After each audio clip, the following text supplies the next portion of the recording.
Yeah, Pokemon is this is a really good game.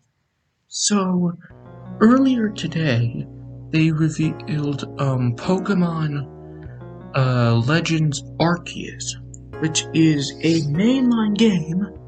It is a mainline game. I want people to realize that this is a mainline game and not a spin-off. I do not care what IGN says. That is what they said it was. Okay, that's not even from that. Why don't we talk about the game?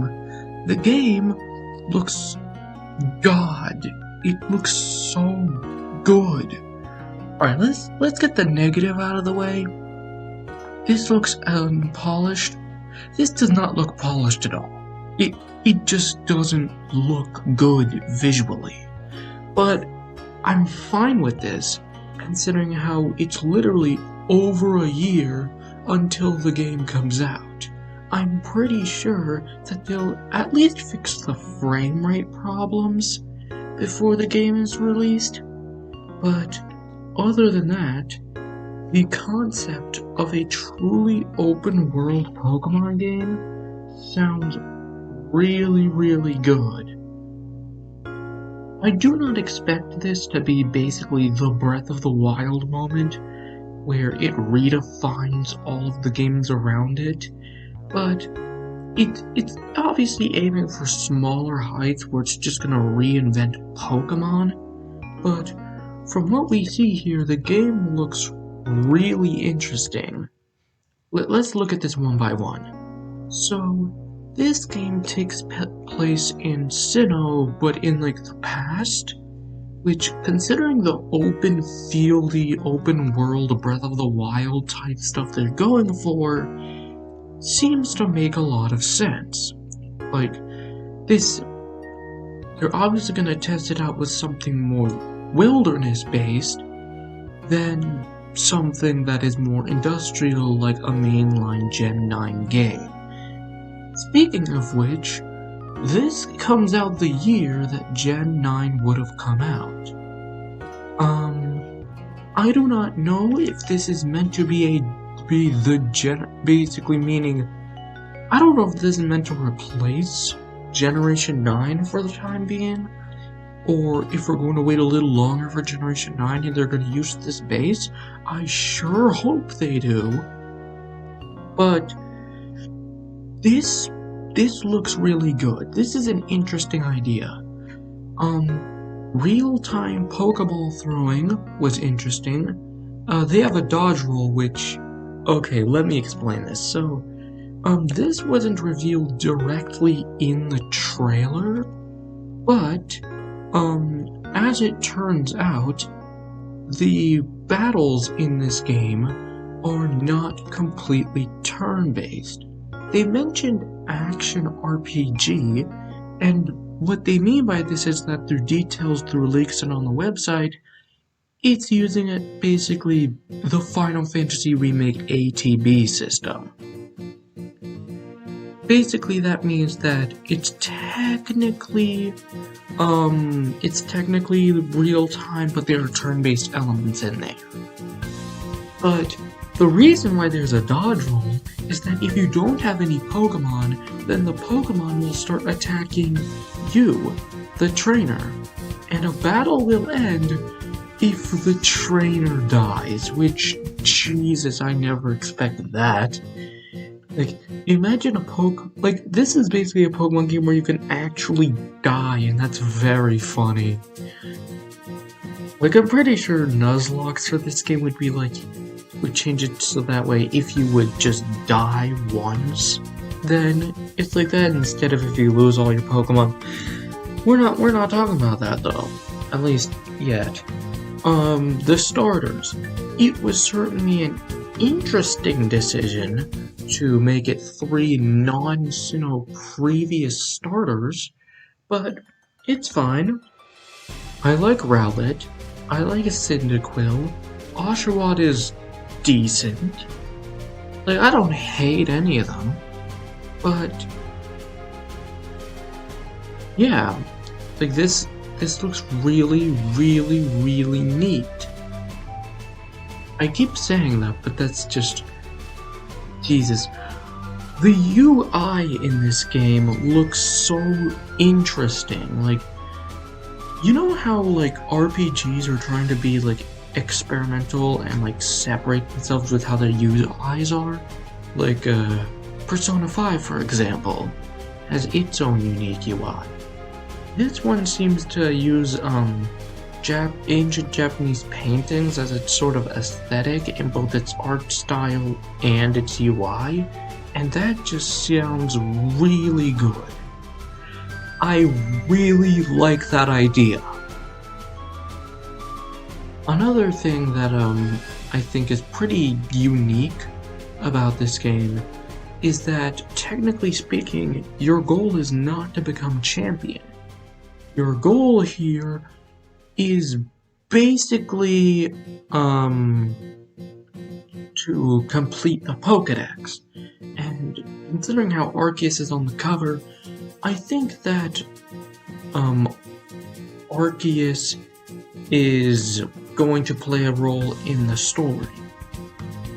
Now, for a while, I wanted Pokemon to pick a side between two different types of games, one of which where it's really linear, but it has a really, really well-told story and lots of difficult challenges, or a game with minimal story, but it would be more open. Sword and Shield both had a minimal story and was extremely linear. And considering how it's way easier to be more open in your game than to tell an interesting story, I think that they realized, hey, Pokemon games rarely ever have good stories, why don't we move in the opposite direction? And even if, this still has a lot of story potential with the history of the Sinnoh region and Arceus. I wish they would do, like, hopefully they end up taking advantage of the fact that it's ancient. Like, I already know that they're using ancient wooden Pokeballs, but, and this is particular for me, what if we saw what the original non-rock type versions of Rampardos and Bastiodon looked like? That would be really fun. As for other things revealed about the game, there's the characters, which look pretty interesting, design-wise at least, and there is no multiplayer. There is no online. There's none of that. It is a completely single-player game, and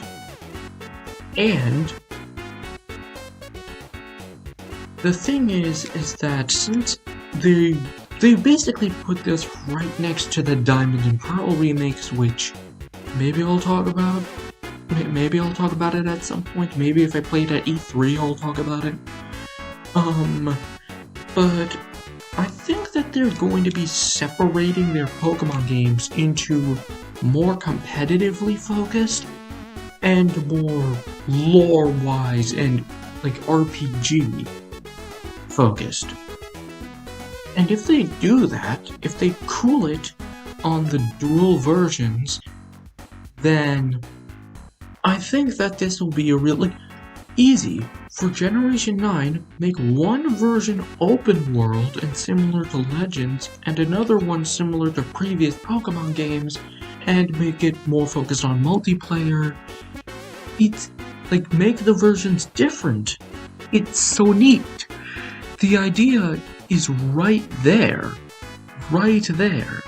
All you have to do is to take it. We don't currently know who is working on Legends Arceus, but from what we know, it ain't Masuda. It ain't, because he's working on the Diamond and Pearl remakes.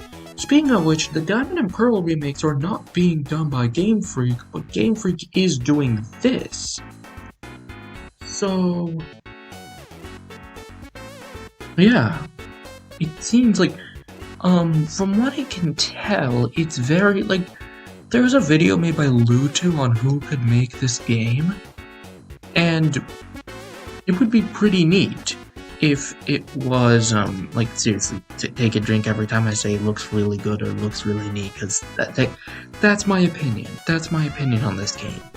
It looks really, really good and has the potential to finally push Pokemon into into Game of the Year territory. All they have to do is make it technically okay, because good lord, the visuals of this game, look, the art style's fine. The art style's really beautiful. Like, the art style is very visually appealing, but graphically this game does not look good. Far away Pokemon run at single-digit frame rates. The Pokemon aren't that interactive, and the textures are not that good. But like I said, this comes out over a year, so it's possible that, it'll get ironed out, and I really hope it does get ironed out, because that seems to be the only hurdle for this game so far. As long as it lives up to its potential, I think we have a home run here, which is weird, coming at a point where a lot of fans are waiting for that next big step. And this is the next big step. If Let's Go Pikachu and Eevee, and by extension, Bright Diamond and Shining Pearl, if they can prove that classic Pokemon can work on the console, if Sword and Shield proved that 3D open Pokemon can work on console, and those three are more proof of concept, then this could be the actual big first modern Pokemon game.